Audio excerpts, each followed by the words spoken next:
Penguin Random House Audio presents Fever at Dawn by Péter Gárdos, translated from the Hungarian by Elizabeth Sass, read for you by Arthur Morey. Chapter 1. My father, Miklos, sailed to Sweden on a rainy summer's day, 3 weeks after the Second World War ended. He was 25 years old. An angry north wind lashed the Baltic Sea into a 3-meter swell, and he lay on the lower deck while the ship plunged and bucked. Around him, passengers clung desperately to their straw mattresses. They had been at sea for less than an hour when Miklos was taken ill. He began to cough up bloody foam, and then he started to wheeze so loudly that he almost drowned out the waves pounding the hull. He was one of the more serious cases, parked in the first row right next to the swing door. 2 sailors picked up his skeletal body and carried him into a nearby cabin. The doctor didn't hesitate. There was no time for painkillers. Relying on luck to hit the right spot between 2 ribs, he stuck a large needle into my father's chest. Half a liter of fluid drained from his lungs. When the aspirator arrived, the doctor swapped the needle for a plastic tube and siphoned off another 1.5 liters of mucus. Miklos felt better. When the captain learned that the doctor had saved a passenger's life, he granted the sick man a special favor. He had him wrapped in a thick blanket and taken out to sit on the deck. Heavy clouds were gathering over the granite water. The captain, impeccable in his uniform, stood beside Miklos's deck chair. "Do you speak German?" he asked. "Yes." "Congratulations on your survival."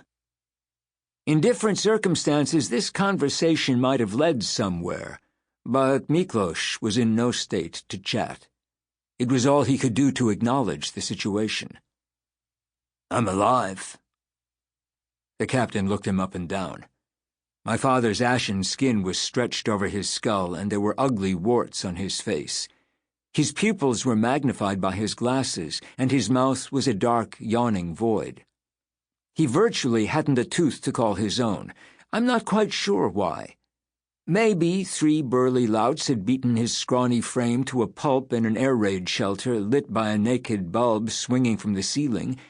Maybe one of these thugs had grabbed a flat iron and used it over and over to bash Miklos in the face. According to the official version, which was rather short on detail, most of his teeth had been knocked out in the prison on Margit Street in Budapest in 1944, when he was arrested as a deserter from a Jewish forced labor unit. But now he was alive. And despite the slight whistle when he took a breath, his lungs were dutifully processing the crisp, salty air. The captain peered through his telescope. "We're docking in Malmö for 5 minutes." This didn't really mean anything to Miklos. He was one of 224 concentration camp survivors who were being shipped from Lübeck in Germany to Stockholm. Some of them were in such bad shape that they wanted nothing more than to survive the journey. A few minutes in Malmö was neither here nor there. The captain, however, continued to explain the decision as if to a superior. "The order came over the radio. This stop wasn't part of my itinerary." The ship's horn sounded as the docks of Malmö harbor became visible in the mist. A flock of seagulls circled. The ship moored at the end of the pier. 2 sailors disembarked and started jogging along the pier. Between them they carried a big empty basket, the kind washerwomen use to haul wet laundry up to the attic to hang out. A crowd of women on bicycles was waiting at the approach to the pier. There must have been 50 of them, motionless and silent, gripping their handlebars. Many wore black headscarves. They looked like ravens perched on a branch. It was only when the sailors reached the barrier that Miklos noticed the parcels and baskets hanging from the handlebars. He felt the captain's hand on his shoulder. "Some mad rabbi by the name of Kronheim dreamed this up," the captain explained. He placed an ad in the papers saying that you people were arriving on this ship. He even managed to arrange for us to dock here." Each of the women dropped her parcel into the big laundry basket. One, standing slightly back, let go of her handlebars, and her bicycle fell over. From where he sat on deck, Miklos heard the clang of the metal on the cobblestones. Given the length of the pier, this is quite inconceivable. Yet, whenever my father told this story, he always included the clang. Once they had collected all the packages, the sailors jogged back to the ship. This scene remained fixed in Miklos's mind. An improbably empty pier, the sailors running with the basket, and in the background the strange, motionless army of women and their bicycles. The parcels contained biscuits that these nameless women had baked to celebrate the arrival of the survivors in Sweden.